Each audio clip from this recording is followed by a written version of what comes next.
पतंजलि दंत कांति toothpaste, complete oral health का सच। नमस्कार, सियासी अखाड़ा देख रहे हैं आप। मैं हूं आपके साथ वरुण गोयल। जिस दिन से चला हूं मेरी मंजिल पर नजर है, इन आंखों ने मील का पत्थर नहीं देखा। इस तरह के अंदाज में हरियाणा के मुख्यमंत्री नायब सैनी ने अपना 100 दिन का रिपोर्ट कार्ड जनता के सामने पेश किया। लगभग 2 घंटे लंबी चली प्रेस कॉन्फ्रेंस में मुख्यमंत्री ने 100 दिन के कामकाज 2014 से पहले क्या था और उसके बाद क्या क्या किया, आने वाले समय में क्या क्या करेंगे, इसका पूरा लेखा जोखा और ब्लूप्रिंट सामने रखा है। विपक्ष कह रहा है सरकार ने कुछ नहीं किया और मुख्यमंत्री 2 घंटे चली प्रेस कॉन्फ्रेंस में ये बताते रहे कि उनकी सरकार क्या कर चुकी है, क्या कर रही है, क्या करने वाली है। साथ ही उन्होंने नौकरियों के सवाल पर विपक्ष पर तंज कसते हुए कहा कि आप चुनाव का समय याद करिए, कोई 50 वोट पर एक नौकरी की गारंटी दे रहा था, कोई अपने कोटे से नौकरियां दे रहा था। इस तरीके से उन्होंने मजाक उड़ाया था। कुल मिलाकर के मुख्यमंत्री ने खाका पेश कर दिया है। विपक्ष कई सवाल उठा रहा है। एक रिपोर्ट देखिए, फिर चर्चा करेंगे। हरियाणा सरकार के 100 दिन का कार्यकाल पूरा होने पर मुख्यमंत्री नायब सिंह सैनी ने सोमवार को चंडीगढ़ में एक प्रेस कॉन्फ्रेंस की। इस दौरान उन्होंने नायब सरकार के 100 दिनों के कार्यकाल पर बनी पुस्तक का विमोचन किया। साथ ही 100 दिन में सरकार द्वारा किए गए कामों के बारे में जानकारी दी। सीएम सैनी ने सरकार के 100 दिन के काम के बारे में बताया। उन्होंने कहा, हमारी सरकार के तीसरे कार्यकाल के 100 दिन आज पूरे हो गए हैं।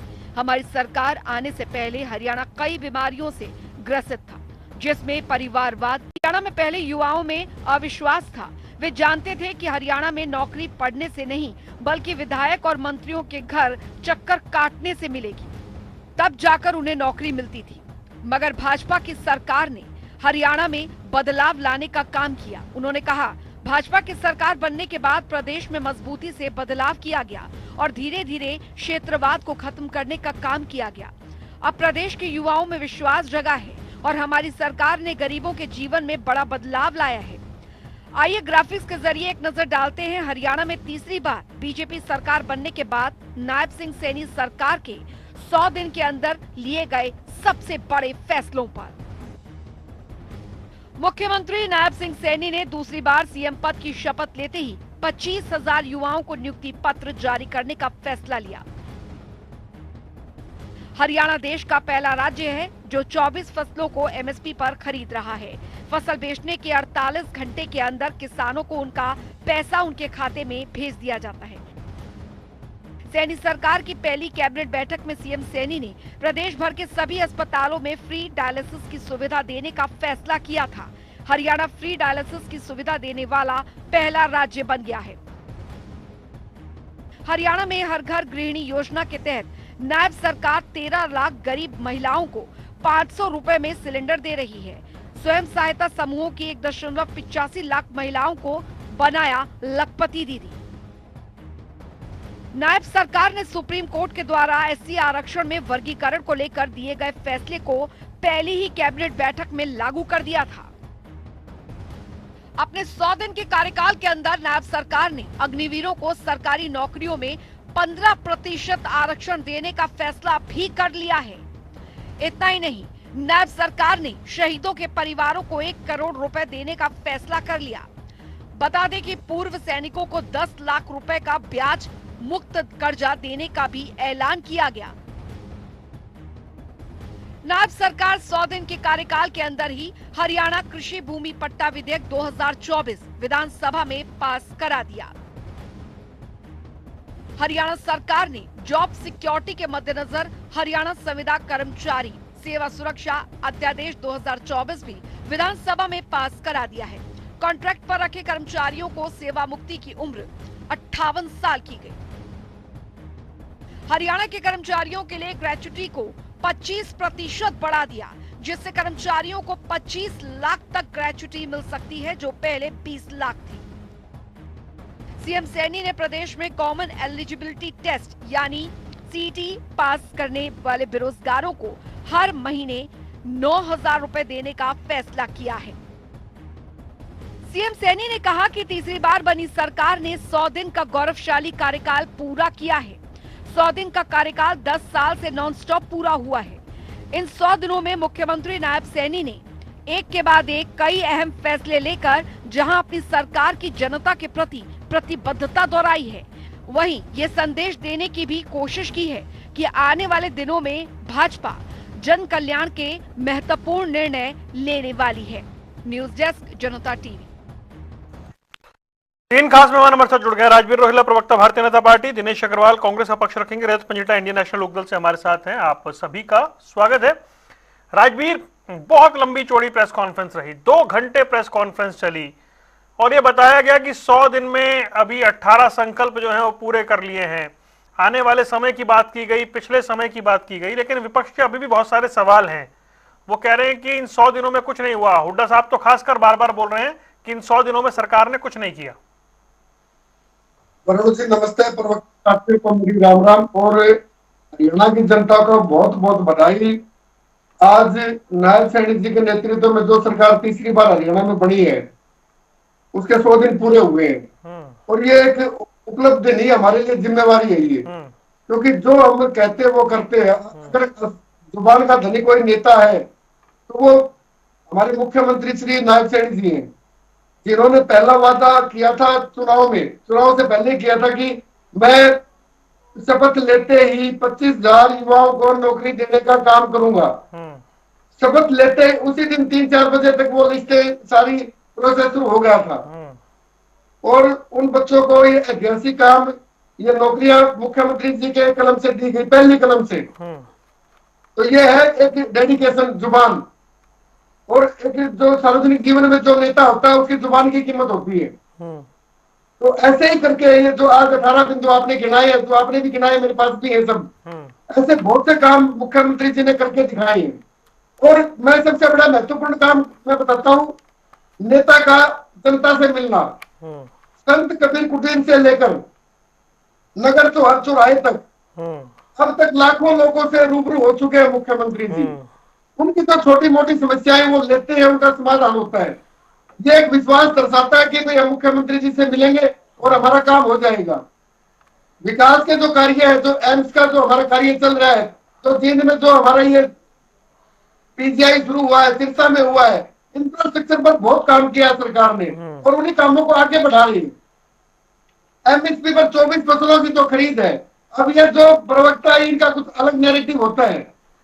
24 फसलों पर को लेने का काम हरियाणा भारत में पहला प्रदेश है, ये हमारे मुख्यमंत्री जी ने किया है। और अभी जो फसल गई है, नहीं, वो सारी बात तो हमने कर ली राजवीर भाई, वो तो हमने सारी बात कर ली, दिखा भी दी। और उस टाइम ये ग्राफिक्स चल रहे हैं जो सरकार ने कहा कि हमने क्या क्या किया है। विपक्ष पूछता है कि वो अकाउंट में महिलाओं के पैसे कब आएंगे, उसके लिए कितनी कलम का इंतजार करना होगा। नहीं, इनके विपक्ष का कोई महत्व नहीं रहा जब जनता ने सरकार को चुना, तो क्योंकि इन लोगों को लगातार 3 बार आईना दिखा दिया जनता ने। भाई विपक्ष का काम है सवाल पूछना राजवीर भाई। इनके वायदे झूठे हैं, इनके इरादे झूठे हैं और इनका नैरेटिव झूठा है। रही बात 2100 की लाडो लक्ष्मी योजना, उस पर प्रोसेस हो रहा है, उसके फॉर्म भरे जा रहे हैं, उसके पैरामीटर बनाए जा रहे हैं और जो हमने बोला है वही हम करके दिखाएंगे। क्योंकि जो हमने बोला था ये हमने करके दिखाया है। ठीक है, तो विपक्ष का कोई महत्व नहीं आज। दिनेश जी, मुख्यमंत्री जब बता रहे थे कि उन्होंने 100 दिन में क्या किया है, हालांकि जब हम कई बार इस पे चर्चा कर चुके 100 दिन पे, तो एक सवाल आता था कि 10 साल की बात होनी चाहिए। हालांकि आज वो 10 साल का भी बता रहे थे कि पहले 17 लाख को बुजुर्ग पेंशन मिलती थी, अब 34 लाख को मिल रही है। इस तरह के उन्होंने बहुत सारे आंकड़े रखे हैं। उन्होंने कहा कि 52 लाख के करीब जो परिवार हैं वो योजनाओं का लाभ ले रहे हैं। ये तमाम बातें जो उन्होंने सामने रखी हैं। अब आप बताएं, ये जो 100 दिन का कार्यकाल है, आप कितने नंबर दे रहे हैं 10 में से सरकार को? वरुण भाई आपको नमस्कार, आपके सभी दर्शकों को नमस्कार। एक तो मैं ये जानना चाहूंगा कि मुझे जो आप प्रश्न कर रहे हो उसके लिए कितना समय मिला है? आपको 3 मिनट देता हूं, बताइए। है जी, 3 मिनट ले लीजिए। धन्यवाद। सबसे पहले 52 लाख लोगों की आपने बात करी। 52 लाख बीपीएल कार्ड बने हुए हैं। सरकार कह रही है कि हम 4000 कुछ लोगों को प्लॉट देने जा रहे हैं, कह रही है, दिए नहीं है। 52 लाख बीपीएल कार्ड होल्डरों को 52 लाख लोगों को 100 गज के प्लाट मिलने चाहिए, ये योजना का हिस्सा है। नंबर 2, उन 52 लाख लोगों को 500 रुपए में गैस का सिलेंडर मिलना चाहिए। मुख्यमंत्री कह रहे हैं कि हम 13 लाख परिवारों को दे रहे हैं, वो कह रहे हैं, सच्चाई भगवान जानता है। वो क्यों, उसका सबसे बड़ा उदाहरण बता रहा हूं कि 2018 में माननीय प्रधानमंत्री ने जो आयुष्मान योजना जो लागू की थी, और मुख्यमंत्री जी उसका बहुत बखूबी बार बार वर्णन कर रहे हैं। मैं आपकी जानकारी के लिए बता रहा हूं कि 1300 हॉस्पिटल हरियाणा के इस योजना के साथ जुड़े हुए हैं, जिसमें 550 हॉस्पिटल प्राइवेट है। और अनेक बार इंडियन मेडिकल एसोसिएशन के अध्यक्ष महावीर जैन और उसके अलावा अनेक डॉक्टर जो इस संस्था से जुड़े हुए हैं, डॉक्टर सुरेश अरोड़ा वगैरह, वो मुख्यमंत्री जी से कितनी बार मिल चुके हैं कि 400 करोड़ रुपया आयुष्मान योजना के तहत आप लोगों ने हॉस्पिटलों का रोक रखा है, नहीं दे रहे आप, लगातार मांगा जा रहा है, नहीं दे रहे। और उन्होंने यहां तक कहा है कि हम आयुष्मान योजना में जो हमारा बिल है वो बिल्कुल मिनिमम से मिनिमम रेट का डिसाइडेड है, उसके बाद भी हम बिना इंटरेस्ट के काम करते हैं, हमारे को कोई ब्याज भी नहीं मिलता, और उसके बाद भी हमारे बिलों में कटौती भी हो रही है, लेकिन पैसा नहीं मिल रहा। यहां तक भी कहा है कि अगर यही स्थिति रही, हम मुख्यमंत्री को बार बार गुहार कर चुके हैं, कोई जवाब मिल नहीं रहा, हमें इस योजना को बंद करना होगा, हम इसको नहीं चला पाएंगे क्योंकि हमें पैसा नहीं मिल रहा। हॉस्पिटलों को आप पैसा नहीं दे रहे। आप बात करते हैं 52 लाख परिवारों की। अब मैं उसके बाद आता हूं कि इनके 100 दिन के कार्यों में विवेक जोशी इनके चीफ सेक्रेटरी है, उन्होंने एक लेटर जारी किया है हरियाणा के सभी मुख्य प्रबंधकों को, मुख्य प्रशासकों को, कि जो HKRN के कर्मी लगे हुए हैं हमें उनकी लिस्ट दीजिए। 20,000 कर्मचारियों के ऊपर तलवार लटक चुकी है। उधर से रोडवेज के जो इनके कंडक्टर हैं उनके लिए यह कहा जा रहा है कि उनकी जब भर्ती हुई थी तो उनके सर्टिफिकेट फर्जी जमा हो गए। आपने जब उनको भर्ती किया था तब आपने उनके सर्टिफिकेट चेक नहीं किए, लेकिन आज आप कह रहे हैं कि वो फर्जी है, और फर्जी कहकर 800 कंडक्टरों पर गाज गिरने वाली है। ये 100 दिन का काम है। ये कहते हैं कि हम विशेष गिरदावरी कराएंगे फसलों की जो ओलावृष्टि से खराब हुई है। 3 मिनट ले लिया आपने, जो बारिश से खराब हुई है, परंतु जो बारिश से खराब हुई है, मेरा तो अभी मैं तो अभी आपको 5 बात भी नहीं गिनवा पाया। उसमें मेरी गलती थोड़ी है भाई साहब, मैंने आपको ईमानदारी के 3 मिनट दिए, बताइए कमाल हो गई। आप नहीं 5 गिनवा पाए तो मुख्यमंत्री भी 18 बात नहीं गिनवा सकते। हाँ ठीक है, तो अब ये तो तुलना नहीं हो सकती ना, 2 घंटे में 18 नहीं गिनवा सकते सर। 100 दिन के काम की बात तो भाई साहब, ऐसे नहीं ना, ऐसे नहीं करो, ऐसे नहीं करो। 100 दिन आपको मैंने पहले कहा 3 मिनट, आपने ले लिए 3 मिनट, अब कह रहे हो 5 नहीं गिनवा पाया, तो बताइए मेरी गलती तो नहीं है। मैं ये कह रहा हूँ आपने 18 मुद्दे में 18 मुद्दों का जवाब दे रहा हूँ, उसका टाइम तो चाहिए मेरे पास तो समय की सीमा है ना सर, रुक जाइए। रजत पंजेटा, चलो मेरा टाइम घटा दो आप, 18 नहीं तो 8 मुद्दों पे तो बात कर लूं कम से कम। दूसरे राउंड में आऊंगा तब आइएगा। रजत पंजेटा, ये जब सरकार ने मतलब 2 घंटे की प्रेस कॉन्फ्रेंस हुई और पूरा खाका पेश किया, उसमें जब ये बात हुई नौकरियों की तो वो बताने लगे किस तरीके से 50 वोट पे 1 नौकरी की गारंटी, या कोटे की जो नौकरियां हैं, या जिता दोगे तो हमारे हिस्से इतनी नौकरियां आएंगी।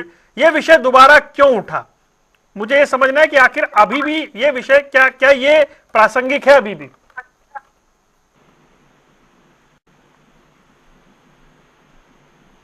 सत्ता में ये जो बयानबाजी हुई थी कांग्रेस की तरफ से ठीक इलेक्शन से पहले, ओवर कॉन्फिडेंस के अंदर, जो कुलदीप शर्मा जी ने, गोगी जी ने, और ये नीरज शर्मा NIT से जो नीरज शर्मा जी ने, ये जो और भी 1-2 थे जिनके भाषण वायरल हुए थे चुनाव के दौरान, कि ये जो नौकरियां अपनी मन मर्जी से बांटेंगे, कोई मेरिट नहीं होगी, कोई कुछ नहीं होगा, अपने चहेतों को लगाएंगे, अपने चहेतों का घर भरेंगे। तो आज भाजपा सत्ता में इसी वजह से ये मुख्य कारण है, ये जो एक जनता के अंदर एक मैसेज गया ना, ये तो इसीलिए उठाया उन्होंने। लेकिन अगर मुख्यमंत्री को, मैंने आज से पहले कभी ये नहीं देखा और सुना कि भाई नौकरियां बाय डिफॉल्ट रूटीन में स्टाफ सर्विस कमीशन की और HPSC की जो है, स्टाफ सिलेक्शन की, और HPSC की जो नौकरियां हैं, और या ग्रुप C या ग्रुप D की हैं, कभी मुख्यमंत्री को आके ये बोलना पड़े कि उनके नियुक्ति पत्र भी मिलेंगे। मतलब आजकल ये हालात तो ये आलम हो गया है कि अगर नौकरी है तो कोई बच्चा पेपर देगा, उसका तो आगे जो क्लियर करेंगे, जो सिलेक्टेड कैंडिडेट है, वो ऑब्वियसली उनको अपॉइंटमेंट लेटर होगी, ज्वाइनिंग भी होगी। तो लेकिन ये तो कब से लटका हुआ है धर में मामला। और मुख्यमंत्री जी इधर से आप कह रहे हो कि मैंने 24 जो पिछली सरकार में हो जाना चाहिए था, इनके तो मैनिफेस्टो के अंदर 2 लाख पक्की नौकरियों का तो पिछले जो टर्म की है वो चलती लटकती आ रही हैं, वो ही नहीं हुई। सोशो इकोनॉमिक की वजह से तो आपको पता है लगभग 46-48 हजार नौकरियां, तो बच्चे तो वो ही निकल गए थे। तो ये बोलना, और ऊपर से एक इतना बड़ा पूरा झूठ कि मतलब आप इनके नियुक्ति पत्र के अंदर ये सरेआम लिखा हुआ है कि हर हरियाणवी, आप कृपया मेरे शब्दों के ऊपर थोड़ा जोर डालिए और इनके जो इनका मैनिफेस्टो या संकल्प पत्र है उसकी भाषा को भी आप निकाल के देखिए, मैच करिए दोनों को। हर हरियाणवी अग्निवीर को गवर्नमेंट जॉब दी जाएगी। अब कह रहे हैं कि हमने 15% जो उसमें वो आरक्षण कर दिए, पहले क्या आप गारंटी दे रहे हो अपने उसमें कि हर हरियाणवी को अग्निवीर को गवर्नमेंट जॉब दी जाएगी। फिर आपने एमबीबीएस की जो बॉन्ड पॉलिसी है जिसकी फीस 40,000 होती थी, आप उसको 40 लाख तक ले गए, 50 लाख तक। आपने कहा है ओबीसी का कोई भी बच्चा हो, उसकी मेडिकल की जितनी फीस है वो सारी की सारी उसको स्कॉलरशिप कंप्लीट 100% हरियाणा सरकार देगी। और हरियाणा छोड़िए, उन्होंने कहा देश में किसी भी मेडिकल कॉलेज के अंदर हो, ये भी उन्होंने संकल्प पत्र में लिख रखा है। 500 रुपए में सिलेंडर देंगे। आप बताओ 500 रुपए में आप कह रहे हैं, कुछ महिलाओं को 13 लाख की फिगर दे दिया, आपने कहा था सभी को देंगे। उसके बाद आपने 2100 रुपए जो आपने हर महिलाओं की बात करी है, उधर आपके महाराष्ट्र में भी चुनाव हुए थे, वहां पे था मुख्यमंत्री माझी लाडली बहन योजना, वहां पे भी ऐसे 2100 देने थे। चुनाव से पहले वादा कर दिया, चुनाव के बाद सुना अब उसमें से 20 लाख जो है उनको हटा दिया, निकाल दिया उसमें से। उसके बाद अगर आप देखें तो इन्होंने और भी बड़े बड़े, चलो जो इन्होंने 5 लाख आवास की बात करी है उसके बारे में बाद में कर अग्निवीर की बात करेंगे, लेकिन 24 फसलों की एमएसपी की बात करते हैं। लेकिन पिछले 100 दिनों के अंदर आप एक बात बताएं कि इन्होंने धान का के ऊपर 230 रुपए का कट लगाया धान के ऊपर, जबकि धान की 2350 रुपए की एमएसपी थी और चुनावों में तो 3100-3500 रुपए भी बोल गए थे मुख्यमंत्री जी। लेकिन कम से कम जो एमएसपी घोषित किया वो तो दे देते। आज क्या मूंगफली के ऊपर एमएसपी मिल रही है हरियाणा के अंदर? बाकी 24 फसलों की तो दूर की बात है। नौकरियों के ये बड़ा बोल रहे हैं, नौकरियों का तो ये बाय डिफॉल्ट जो सरकारें आती रही हैं, मुख्यमंत्री को आना नहीं पड़ता अपॉइंटमेंट के लिए कि मैं बाद में अपनी शपथ लूंगा, पहले उनको अपॉइंटमेंट लेटर दूंगा। उसके बाद अगर आप देखें पिछले 100 दिन के अंदर कलेक्टर रेट बढ़ा दिया 20%, स्टैंप ड्यूटी बढ़ गई उसके एवज में 20%, एक्सटर्नल डेवलपमेंट चार्जेस बढ़ा दिए 20%, बिजली महंगी कर दी। अब खाद का तो चलो उस समय डीएपी नहीं मिला किसानों को, एक किसान की जान भी चली गई थी आपको पता है, लेकिन यूरिया की कमी के लिए इन्हीं की राज्यसभा एमपी श्रीमती किरण चौधरी जी को, शिवराज चौहान जी को पत्र लिखना पड़ रहा है। अब आप देखिए, मैं यूरिया की बात कर रहा हूँ, डीएपी की तो जो आलम था आपको पता है, पिछले 100 दिन में किसानों के ऊपर इन्होंने एफआईआर केस करे पराली चलाने के ऊपर, उनको जमानतें करानी पड़ी। समय पे खाद नहीं मिला वो तो मैंने बता दिया, समय पे बीज नहीं मिला, महंगा बीज मिला। चलिए, लेकिन सरकार तो ये कहती है भाई सभी 24 फसलों पर एमएसपी खरीद और खरीफ फसलों के लिए 2000 रुपए प्रति एकड़ की दर से 1345 करोड़ रुपए जारी किए।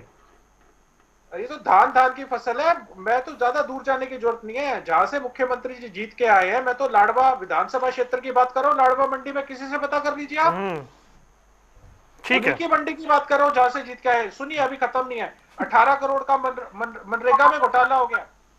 3 मिनट ले लिया आपने, अब 3 मिनट हो गए, कोई बात नहीं, सेकंड राउंड में आ जाएंगे। हाँ, सेकंड राउंड में आते हैं, ठीक है। राजवीर रोहिला भाई, आप कह रहे हैं कमाल ही कमाल है, आपके पड़ोसी जो बैठे हुए वो बोल रहे हैं कि कुछ नहीं हुआ, सब बेहाल है। हमारा सीएम सारे है, सारे हरियाणा में, इनका दिमाग पर लेना पड़ेगा इनको। पहले तो आयुष्मान की बात करता हूं मैं।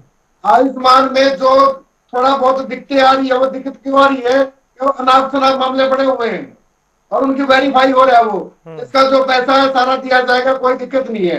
यही बात है चौटाला पार्टी वाले भाई की, कोई ना एसपीएससी के एसएससी की जरूरत नहीं थी। अगर इनकी जरूरत होती तो जेल काट के क्यों आते? ये आजादी की लड़ाई में जेल में नहीं गए थे।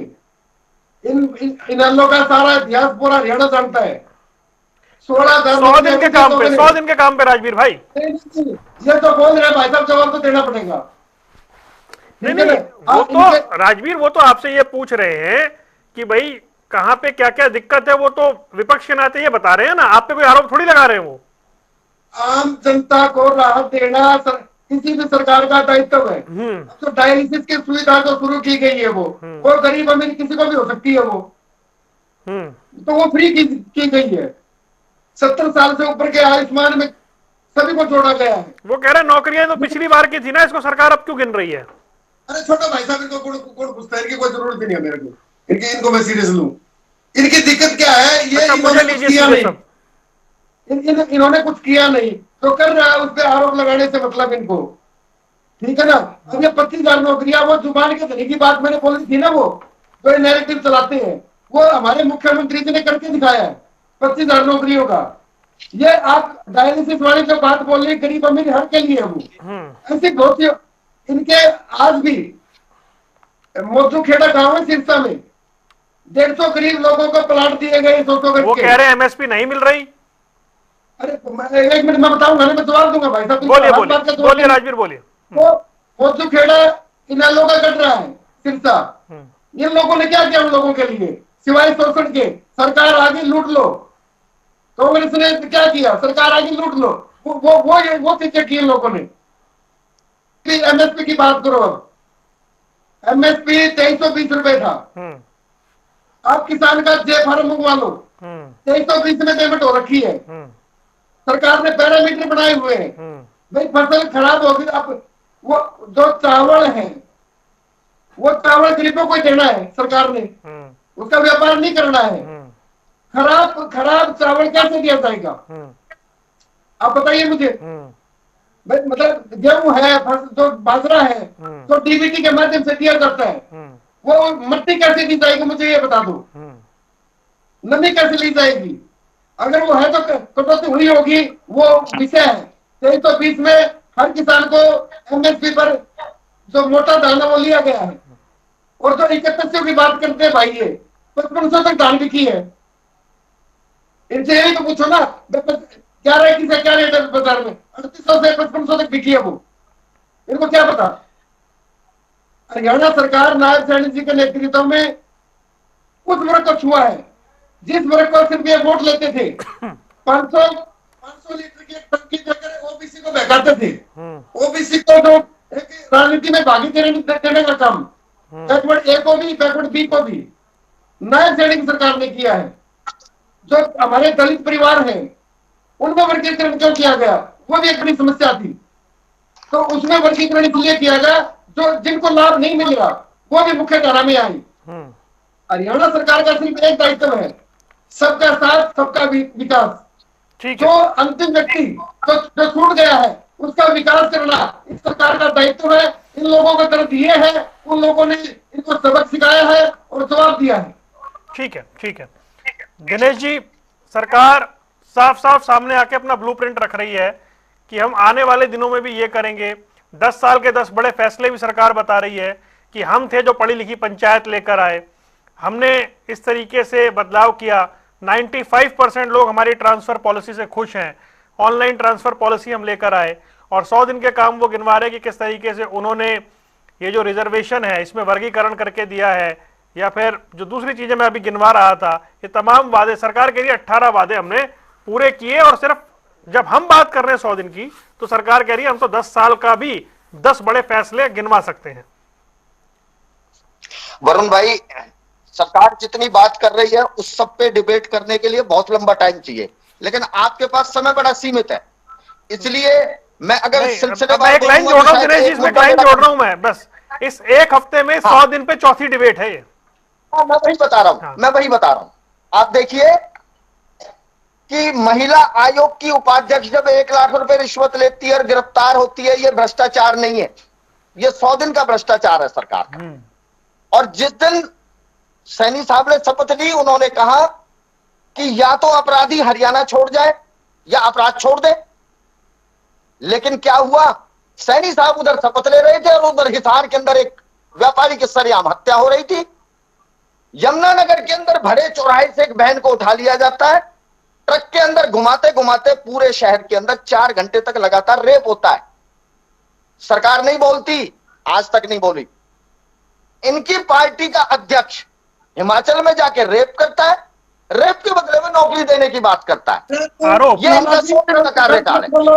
अभी 2 दिन पहले मुख्यमंत्री के खुद के बीच में नहीं बोला मैं कभी, मैं बीच में नहीं बोला। वरुण जी देखो, अगर आपने स्वच्छ डिबेट करानी है तो इनको रोक लो। आपने मुझे डायरेक्शन दिया कीजिए, अगर आपकी उसमें आपत्ति है तो मैं क्या कर सकता हूँ भाई?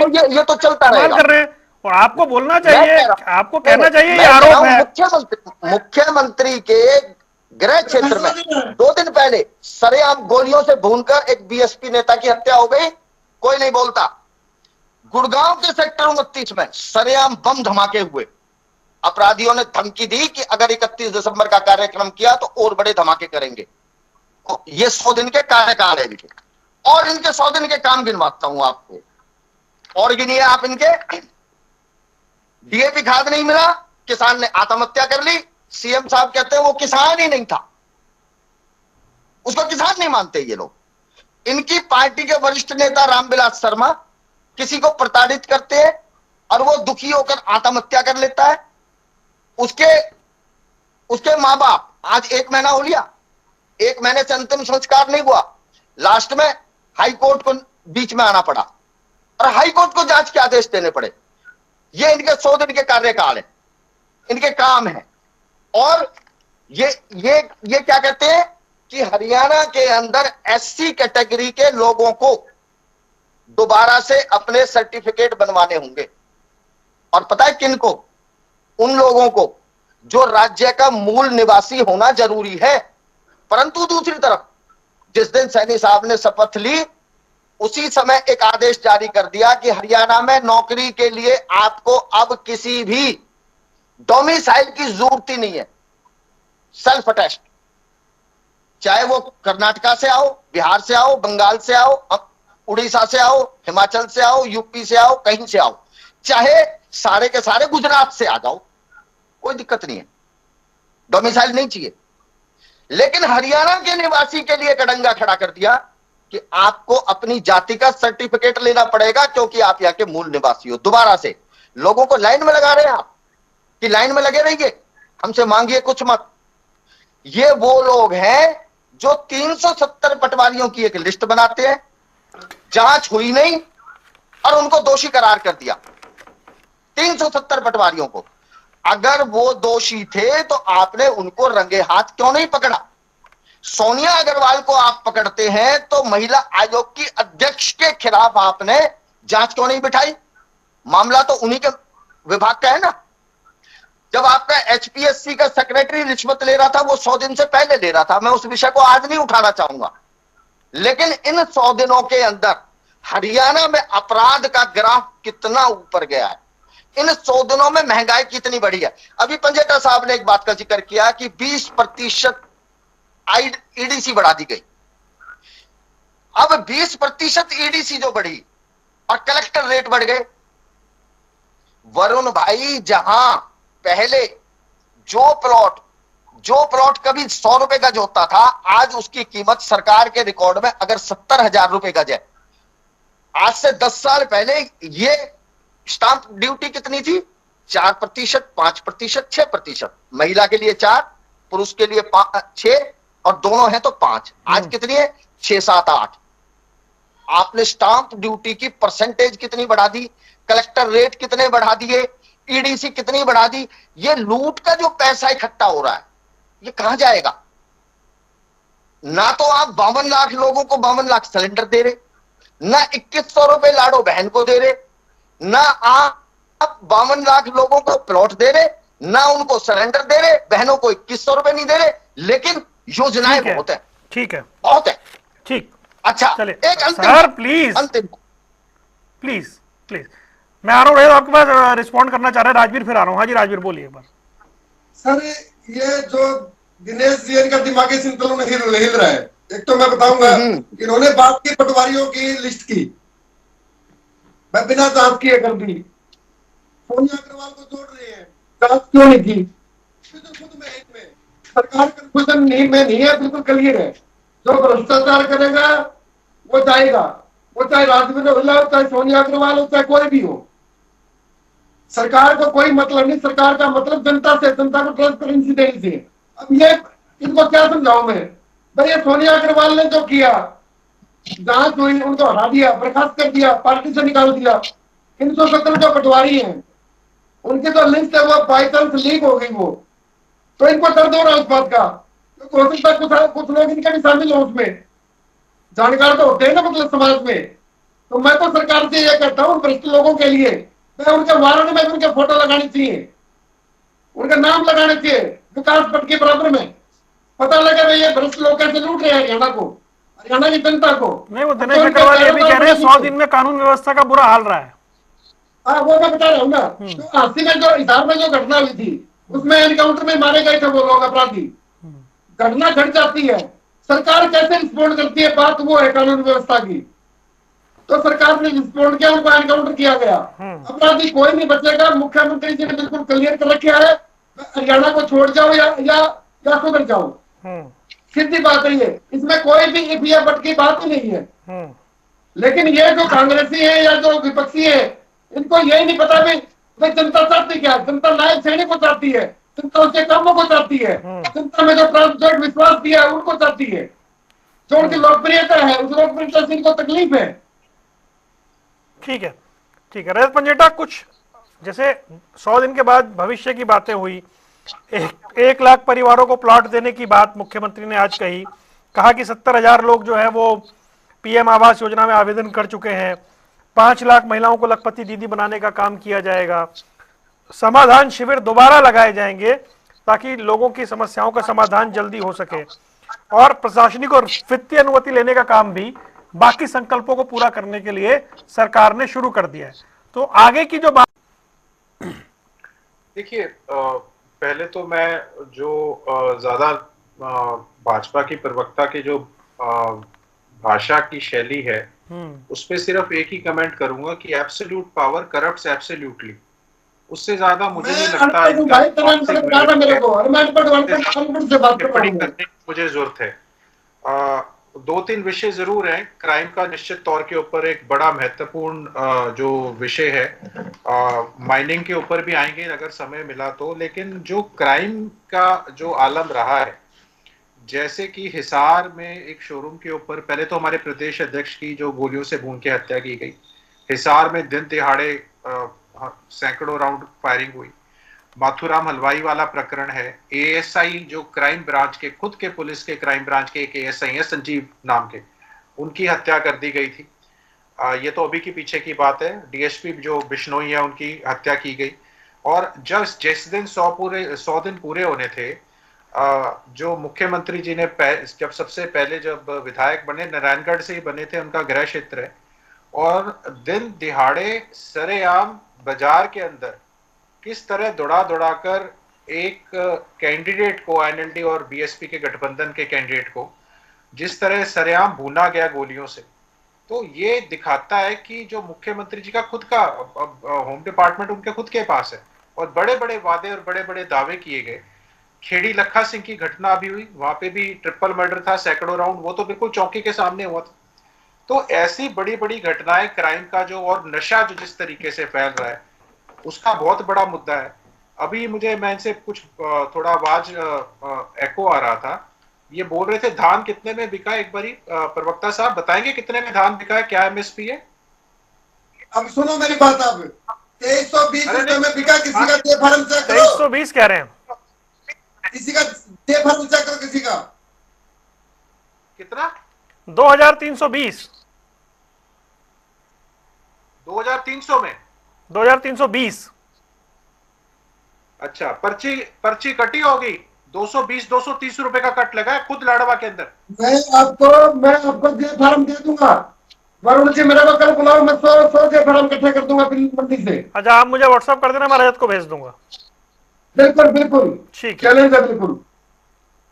मैं बता रहा हूं, मुख्यमंत्री जी जहां से चुन के आए हैं, लाडवा मंडी का हाल ये था कि 220-230 रुपए तक का, और नहीं वो आपने सुना नहीं, वो कह रहे थे भाई नमी होगी तो लगा होगा कट। हाँ, नहीं नमी की वजह से नहीं, जिनकी मॉइस्चर 17 से कम भी था उनको भी कट लगा है, तो वो कह रहे हैं मेरे को भेज देंगे। वो वरुण जी भेज देंगे, वो जो धानिया जो बोल रहे हैं वो ये खुद खा लेंगे क्या? मैं इनको 2-4 कट्टे भिजवा दूंगा। बात है, इनको तो लगता है धान को ये बेचने की कोशिश में ये यहाँ बैग बोल रहे हैं ना, वो कुछ करते तो मैं तो भेजूंगा वो डाउन। सत्ता में आ गए मनमर्जी करो। एक आंकड़ा और दे रहा हूं, क्योंकि मेडिकल की सर्विसेज के बारे में, ये डायलिसिस के बारे में बात कर रहे थे। हेल्थ डिपार्टमेंट में 14,864 पोस्ट खाली पड़ी है। आपके पास जो रिक्वायर्ड मेडिसिन के स्पेशलिस्ट की बात कर रहा हूं, मेडिसिन में गायनाकोलॉजिस्ट, एनेस्थेसिस्ट, पेडियाट्रिशियन और सर्जन्स की बहुत भारी कमी है। रिक्वायर्ड भी बता दूंगा कितने, अवेलेबल भी बता दूंगा।